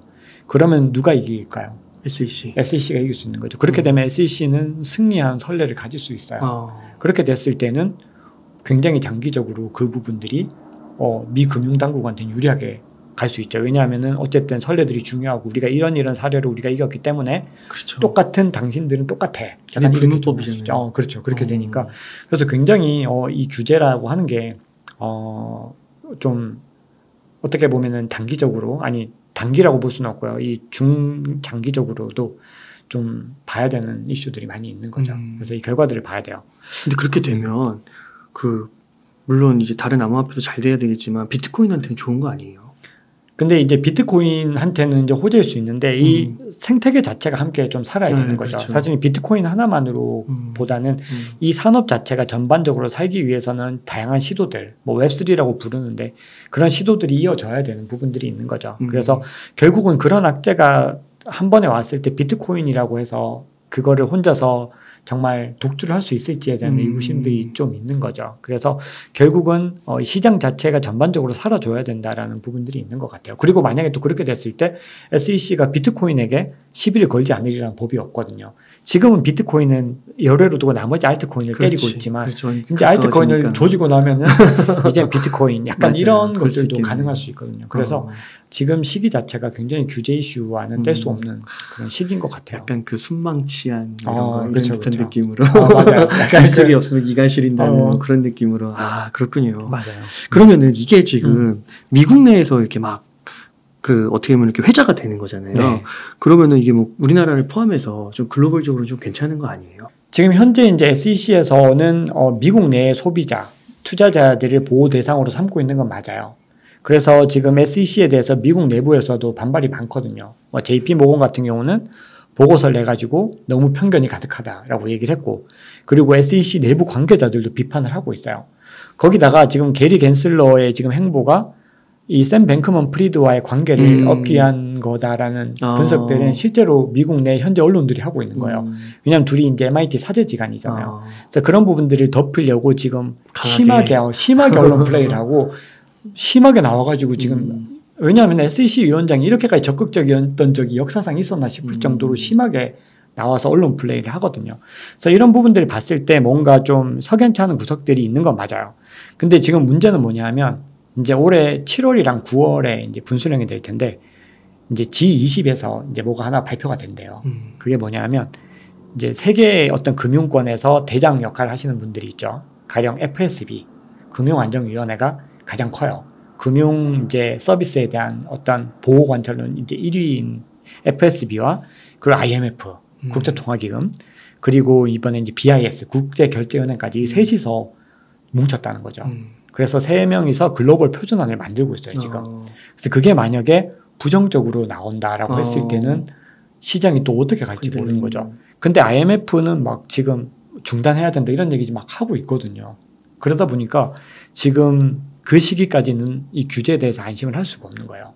그래서 지금 이 흐름 자체가 근데 또 미국에서는 또 자넷 옐런 같은 사람도 또 좀 다른 얘기를 하고 SEC 위원장은 또 다른 얘기를 하고 다 달라요, 얘기 자체가. 그래서 지금 당장에 어떤 식의 규제가 나올 것이다를 예측할 수 있는 사람은 거의 많지 않을 것 같고요. 어쨌든 지금까지 흐름으로 봤을 때 글로벌 표준안이 뭔가 나와서 뭔가 좀 전체적으로 또 여기에 어떤 흐름들이 좀 달라질 수 있는 여지가 있다. 이렇게 정도 말씀드릴 수 있을 것 같습니다. 야, 이게 진짜 어떻게 보면은 진짜 위기이자 기회고 이게 혼재돼 있고 맞아요. 거기서 어떤 선택을 할 것인가. 그렇죠. 네. 그래서 그때 왔을 때 만약에 또 시장이 그렇게 되면 그때가 기회가 될지 위기가 될지에 대해서는 또 투자자들이 선택을 해야 되는 순간이 또 올 수 있는데 어차피 앞으로 암호화폐 시장이 이렇게 순탄하게 상승한다고는 생각하지 않거든요. 그러니까 더 큰 수익을 가져다 주는 거고. 그렇죠. 그래서 결국은 그걸 가지고 내가 최대한 객관적인 근거를 가지고 그거를 믿을 수 있으면 가는 거죠. 근데 그게 아니면은 주식이나 뭐 부동산 아니면 뭐 채권에 투자해야 되는 거죠. 그래서 그런 부분들을 우리가 명심을 하고 있어야 됩니다. 참 기업도 마찬가지인 것 같아요. 그러니까 뭐 삼성전자처럼 굳건하게 이미 좀 무거운 주식이 된 거랑 정말 신생 기업들이 막 진짜 막 엄청나게 성장하다가도 진짜 삼성전자 같은 기업이라고 하면 흔들리지 않는 그런 악재에 막 휘청휘청하는 기업들도 많잖아요. 그러니까 거기서 어떻게 판단을 할 것인가는 정말 공부도 중요한 것 같고. 맞아요. 순수하게 또 개인의 몫인 것 같고요. 맞아요. 앞서서 또 설명해 주신 지표나 이런 것들에 대한 이해도 높아야 될 것 같고. 맞아요. 그러네요. 그러면요, 작가님. 이번에는 좀 다른 각도에서 질문을 한번 드려보겠습니다. 네. 지금 이런 흐름대로 이렇게 잔잔하게 오르다가요. 네. 2025년이 되면은 비트코인과 이더리움의 본격적인 상승이 있을 것이다라고 말하는 분들이 많더라고요. 그렇죠. 너무 지배적인 의견이죠. 네. 사실은. 네. 동의하시나요? 저는 일단 일정 부분은 좀 동일하는 부분이 있어요. 근데 그게 이미 너무 많이 아세요. 이제 반감기라는 거 다 알고 계시죠? 2025년. 이게 이제는 너무 많은 분들이 다 학습이 되셔가지고 제 커뮤니티에서는 너무 많이 학습이 돼서 반감기 이슈가 이제 호재가 안 오지 않을까 이런 의심을 하시는 분들도 계시는데 저는 그래도 일정 부분 반응할 거라고 생각을 합니다. 그게 이제 왜 그러냐면은 반감기의 기본적인 개념은 공급량이 어쨌든 공급 속도가 줄어드는 데 비해서 채택이 늘어서 수요가 늘어난다는 거거든요. 그러니까 공급은 줄고 수요가 느니까 당연히 가격은 상승한다. 이게 기본인데 문제는 지금의 매크로 환경에서는 그게 안 되겠죠. 근데 이게 2024년 2월이 반감기란 말이죠. 네. 그럼 그때가 되면은 이 연준이 이제 피보팅을 할 가능성이 있는 거잖아요. 시장의 구조가. 연준이, 그렇죠. 연준이 피보팅을 할 가능성이 있기 때문에 만약에 그렇게 해서 피보팅, 그러니까 이게 굉장히 양적 완화를 하면서 이제 뭔가 이런 금리를 인하를 하게 됐을 때는 이제 그 반감기 이슈랑 맞물려서 그렇죠. 정말로 어떤 유의미한 변화가 일어날 수 있다. 이렇게 보는 입장들이 많이 있는 거죠. 그러니까 매크로에 대한 변수들이 이번 지금 시장에서는 지금까지의 반감기보다는 조금 더 중요하게 작용을 하고 있다. 이렇게 볼 수가 있습니다. 그러면은요, 작가님 제가 좀 단도직입적으로 한 2030년까지 이렇게 보면, 그러니까 장기적으로 보면 비트코인과 이더리움 얼마까지 상승할 것이라고 보세요? 사실은 요 가장 어려운 질문인데 어떻게 보면 2030년이니까 제가 마음대로 대답을 해도 되죠. 이게 뭐 흑역사로 남진 않겠죠. 근데 이게 있어요. 우리가 2030년까지라고 했을 때는 반감기가 무려 2번이나 지나죠. 2024년에 한 번 지나고 2028년에 한 번 지나잖아요. 이제 그렇게 지나고 채택이 이루어지고 했다면은 제 기본적인 생각에는 아무리 안 뛰어도 최소 5배는 아무리 안 돼도 오르지 않을까라고 생각을 해요. 근데 이제 거기서 제가 더 많이 지르면은 너무 이제 희망적인 회로니까 제가 진짜 스케일이 다른 분을 한번 소개를 드릴게요. 우리 한국에서 너무 유명하신 우리 돈나무 언니, 캐시 우드 대표이사께서는 2030년에 명확하게 얘기를 했습니다. 148만 달러라고 얘기를 했어요. 148만? 그거를 지금 이제 환율 계산해서 제가 어제 계산기를 두드려 보니까 한 18억, 19억 되더라고요. 1비트코인이요? 네, 1비트코인이. 그래서 어떤 기사는 100만 달러라고 하는데 148만 달러죠. 그렇게 봐서 100만 달러라고 해도 이미 뭐 10억이 훨씬 넘는 돈이잖아요. 그러니까 캐시우드는 그렇게 얘기를 하고 있더라고요. 그래서 저는 그런 생각이 들어요. 이렇게 큰 회사를 운영하면서 그잖아요. 그렇게 자신 있게 그렇게 얘기를 할 수 있다는 게 굉장히 좀 존경스럽기도 하고 좀 놀랍기도 해요. 테슬라의 그 이력이 있잖아요. 테슬라 이미 본인이 테슬라로 한번 엄청난 성공을 맛본 그게 경험이 되는 거죠. 근데 사실 그 외에 나머지는 아직까지는 이제 미지의 영역이거든요. 왜냐하면 지금 아크에서 나온 그 ETF 상품들이 올해 좀 오르긴 했지만 사실 최고가 대비 거의 60-70% 막 떨어지고 그랬어요. 왜냐하면 너무 성장주 투자니까. 그래서 저도 미국 주식할 때 ARKK 같은 거 가지고 있었다는 거죠. 근데 결국은 그런 상황에서도 굳건하게 절대로 포기하지 않고 그걸 유지를 하는 걸 보면서 저는 오히려 어떤 생각이 들었냐면 아크의 캐시우드는 좀 믿어볼 만한 분이다라고 생각을 했어요. 누가 그렇게 과감하게 자신 있게 얘기를 할 수 있겠어요. 아무리 2030년이라지만. 그래서 어쨌든 여러분들께서 그 의견은 참고만 하셔서 장기적으로 가지고 있을 때는 우리가 생각하는 것보다 더 많은 이득을 줄 수도 있다라는 거, 그 부분들. 만약에 이게 믿음에 동의가 되시면 투자를 하시고 만약에 이게 엉터리다 그러면 투자를 하지 마세요. 왜냐하면 이게 보면은 아무리 얘기를 해도 접점이 의견이 좁혀지지 않는 분들을 워낙 많이 봤어요.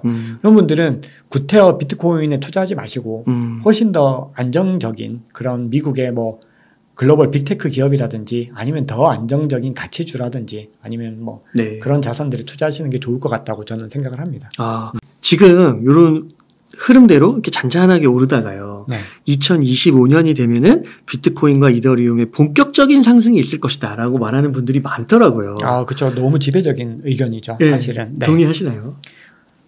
저는 일단 일정 부분은 좀 동일하는 부분이 있어요. 근데 그게 이미 너무 많이 아세요. 이제 반감기라는 거 다 알고 계시죠? 2025년. 이게 이제는 너무 많은 분들이 다 학습이 되셔가지고 제 커뮤니티에서는 너무 많이 학습이 돼서 반감기 이슈가 이제 호재가 안 오지 않을까 이런 의심을 하시는 분들도 계시는데 저는 그래도 일정 부분 반응할 거라고 생각을 합니다. 그게 이제 왜 그러냐면은 반감기의 기본적인 개념은 공급량이 어쨌든 공급 속도가 줄어드는 데 비해서 채택이 늘어서 수요가 늘어난다는 거거든요. 그러니까 공급은 줄고 수요가 느니까 당연히 가격은 상승한다.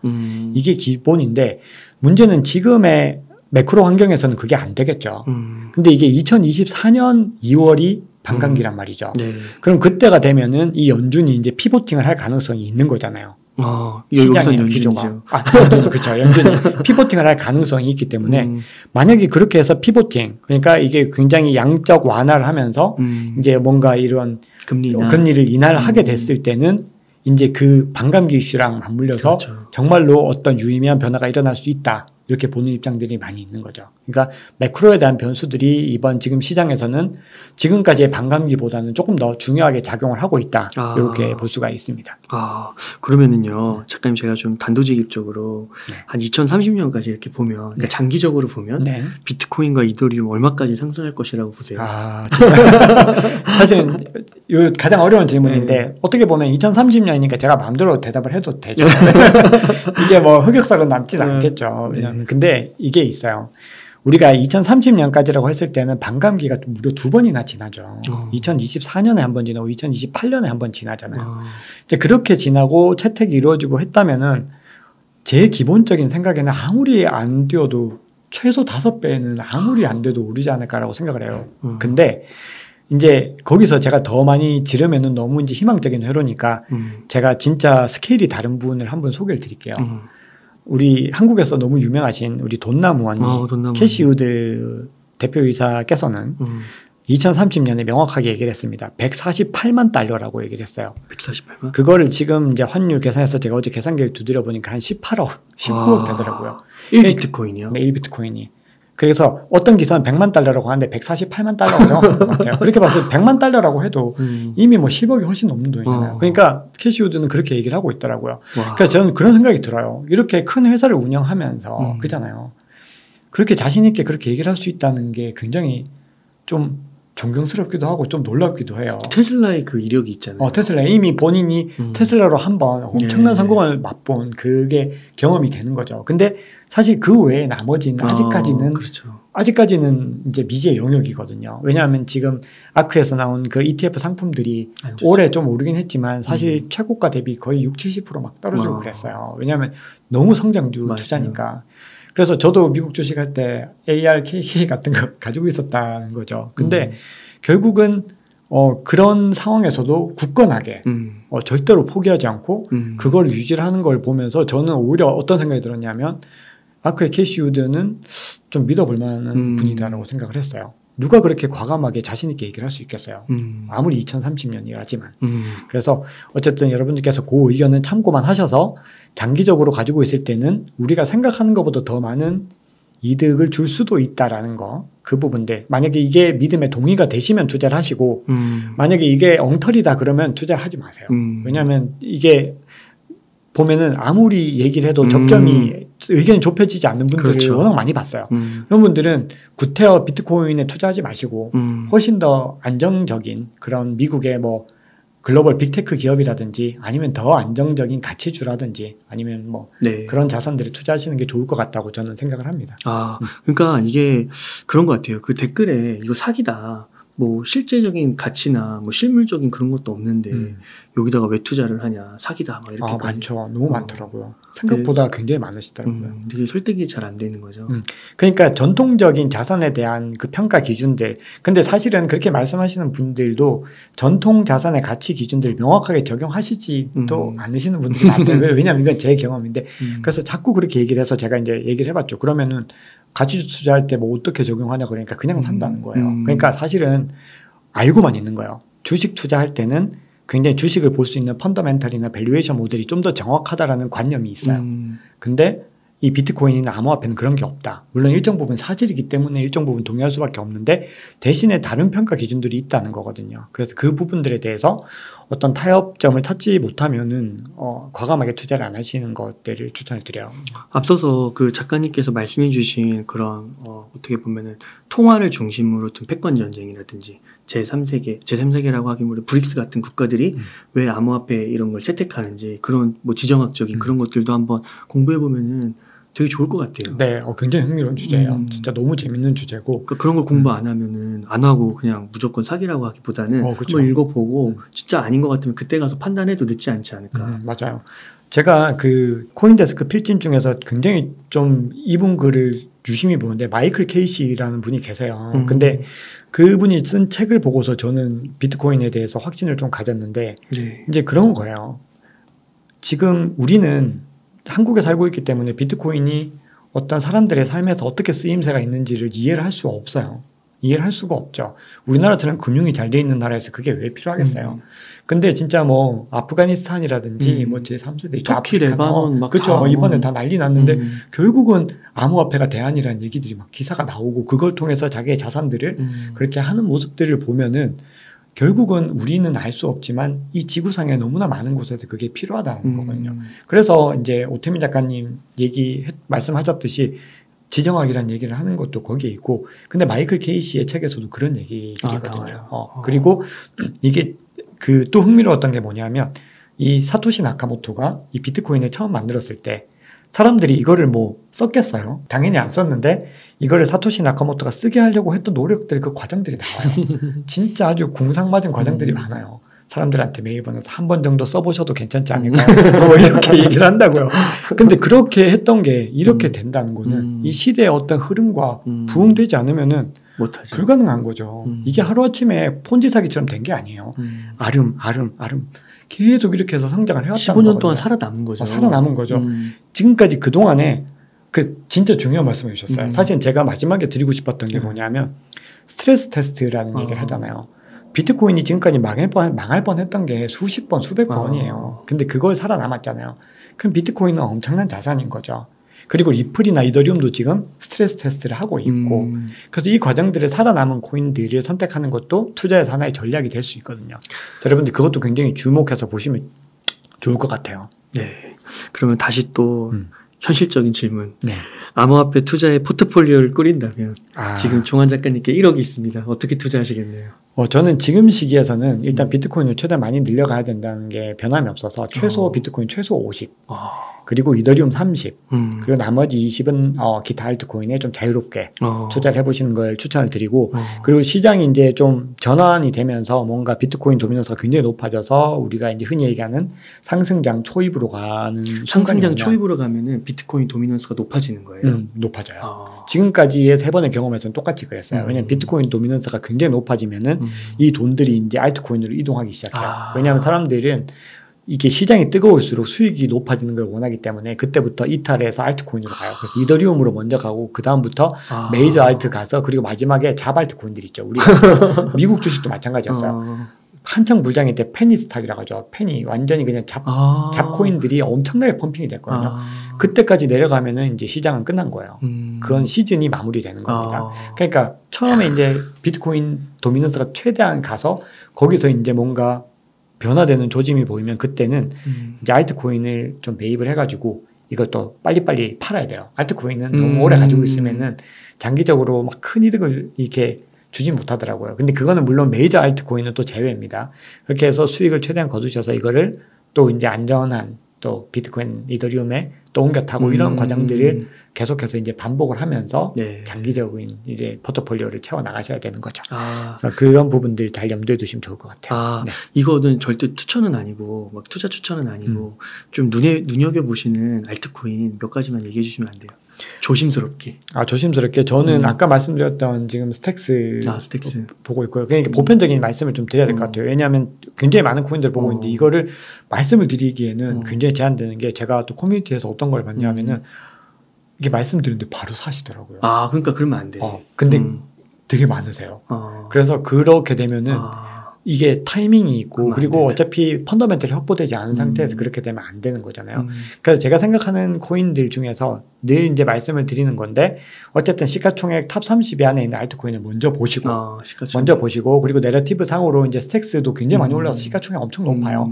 이런 코인들 지금 비트코인을 기반으로 하는 이런 레이어 2라든지 레이어 1.5 코인들을 보시고 그리고 이더리움 이제 2.0 이더리움의 이제 상하이 업데이트가 끝나고 나서 이제 같이 할 수 있을 만한 프로젝트들을 보시고 그리고 레이어 2를 계속 눈여겨 보시고 그리고 이제 마지막으로는 이제 게임에 대한 이슈를 얘기할까 말까 좀 고민인데 장기적으로는 어떤 게임 테마는 계속 가지고 가야 되는 부분이라고 생각을 해요. 최근에 뭐 유믹스 기습 상장 때문에 말도 많고 한데 거기에 대해서 뭐 좋고 나쁘고에 대한 어떤 가치 평가는 제가 하기에는 좀 그렇고 아무튼 어쨌든 이 프로젝트가 좋은지 나쁜지에 대한 부분들보다는 이 게임이라고 하는 이 산업과 블록체인의 연결고리들은 우리가 계속해서 주목은 해야 된다.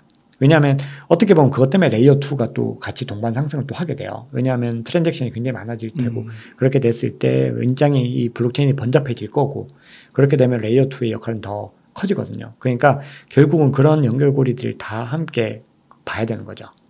그리고 마지막 하나 또 이 얘기하면 또 뭐야 하고 좀 그런 분들 많은데 저는 개인적으로는 뭐 도지코인에 대해서는 도지. 어느 정도의 아주 뭐 많지는 않지만 어쨌든 이번에 이 일론 머스크가 또 트위터에서 또 그렇게 얘기를 했죠. 근데 트위터와 이 도지코인과의 관계에 대해서 제가 또 책을 좀 쓰고 있는 게 있어요. 네. 근데 이게 어떤 연결고리들이 일론 머스크가 굉장히 좀 이상한 캐릭터긴 하지만 전체적인 장기적인 플랜에서는 일관성이 있거든요. 단기적으로는 굉장히 지멋대로인데 장기적인 큰 방향성에서 연결고리들이 굉장히 있다는 거. 그래서 그 부분들 가지고서 한번 보시면 어떨까 생각을 하고 그리고 뭐 밈코인들은 저는 뭐 개인적으로는 나머지 그렇게 많이 신뢰를 하지 않지만 어쨌든 지금 뭐 플로키라든지 또 많이 떴잖아요. 근데 그런 코인들도 지금 사용성들이 늘어나고 있다는 거. 그렇기 때문에 우리가 그냥 편견으로 이거는 안 돼. 이렇게 보지 말고 어쨌든 지금 뭔가 시장에서 회자되고 있는 프로젝트들은 여러분들이 조금 더 한번 공부를 해보자. 이렇게 생각을 합니다. 그래서 공부 차원에서 한번 접근해 보시고 네. 투자의 판단은 투자 권유는 절대로 아니라는 거 본인이 딱 한다는 거 다시 한번 그러니까 이렇게 말씀하시기가 곤란하셨을 것 같아요. 비트코인하고 뭐 이더리움 정도는 많이들 하시니까 너무나 쉽게 추천드릴 수 있는 건데 다른 건 어려운데 오히려 그 말씀해 주셨다는 것에 대해서 좀 시청자님들께 이해해 주시고 대부분 고마움을 좀 표하면서 공부까지 좀 하시면 좋겠다. 그렇게 해주시면 좋을 것 같습니다. 이제 정보들을 이제 보는 곳을 좀 많이 알려드리면 제가 이제 늘 거의 매일 들여다 보는 곳은 이제 쟁글이랑 코빗 그리고 최근에 이제 빗썸도 리서치를 많이 좀 내놓더라고요. 그래서 국내에서는 거기랑 그리고 A41이라고 또 있어요. 이 약간 기술 기반 인프라 관련된 부분에서 굉장히 좀 리서치를 굉장히 깊이 있게 쓰시는 분들이 계시는데 그런 정도 국내에서는 이제 보시면 좋을 것 같고 해외에서는 이제 메사리랑 그냥 A16인지 같은 그리고 아케인 리서치 같은 분 가서 이제 보는 거 추천을 좀 드리고 그리고 아까 말씀드렸던 것처럼 글래스노드라든지 그리고 트레이딩 뷰 그리고 이제 크립토 퀀트 여기에서 이제 인사이트 전해주는 그런 것들 굉장히 거기에 저명한 트레이더 분들이 많이 의견을 많이 주세요. 근데 진짜 도움 많이 되거든요. 왜냐하면 시장의 어떤 단기적인 흐름들을 잡아서 우리가 투자 여부를 결정하는 데는 사실 이게 더 실질적이에요. 그래서 그런 것들을 같이 보시면은 여러분들이 이제 차차 여기 익숙해질 수 있는 거죠. 그래서 이제 그런 부분들 관련해서는 저도 이제 계속 좀 준비하고 있는 것들이 또 따로 있으니까요. 만약에 이제 또 만들어지면 제가 웅자 책방에서 또 인사도 한번 드리고 또 소개도 해드리고 하겠습니다. 네, 너무 좋습니다. 그러면 작가님 끝으로 좀 시청자님들께 하고 싶으신 말씀, 강조하고 싶으신 말씀이 있다면 부탁드리겠습니다. 네, 일단 그 투자를 하실 때는 기본적으로 이 암호화폐는 보수적으로 좀 접근을 했으면 좋겠다라는 생각을 여전히 하고 있어요. 그래서 제가 이제 왜 그런 말씀 드리냐면은 사람들도 이제 만나 뵙고 이제 커뮤니티도 보고 여러 가지 댓글도 보고 이렇게 하다 보면은 너무 알려지지 않은 알지 못한 코인을 좀 함부로 매입하시는 분들이 생각보다 정말 많으시다. 이런 걸 많이 느끼거든요. 그래서 우리가 이 시장에서는 조금 보수적으로 접근할 필요가 있다. 그래서 비트코인, 이더리움만 투자해도 충분히 이득을 볼 수 있는데 굳이 지금 시기에서 모르는 코인을 과도하게 투자할 필요가 있나라는 생각은 여전히 하고 있어요. 그래서 그 부분들을 잘 고민해 보시고 내가 이 코인에 대해서 얼마나 확신을 가지고 알고 있는지를 좀 명확하게 보시면 좋겠다. 이게 첫 번째고 두 번째는 레버리지를 너무 과도하게 쓰지 말자 부분이고 근데 레버리지가 필요한 시기는 또 따로 시기가 올 수 있으니까 그런 것들을 잘 확인해서 좀 해야 된다라는 부분들 그리고 하락장이라고 해서 너무 몰빵 투자를 하면 안 된다는 부분들 그걸 말씀드리고 마지막으로 시장이 이렇더라도 어쨌든 꾸준히 비트코인, 이더리움을 모아 나가시는 게 장기적으로 우리가 부를 누리는데 가장 좋은 방법이다라고 생각을 합니다. 그래서 그 부분들 또 잘 유념해 주시면은 여러분들 장기적으로는 아마 다들 부자가 되시지 않을까 생각을 합니다. 네, 감사합니다. 이렇게 해서 암호화폐 트렌드 2023의 박종원 저자님을 모시고 이야기를 나눠봤습니다. 긴 시간 동안 유익한 인사이트 많이 나눠주셔서 감사의 말씀드립니다. 오늘 고생 많으셨습니다. 네, 고생 많으셨습니다.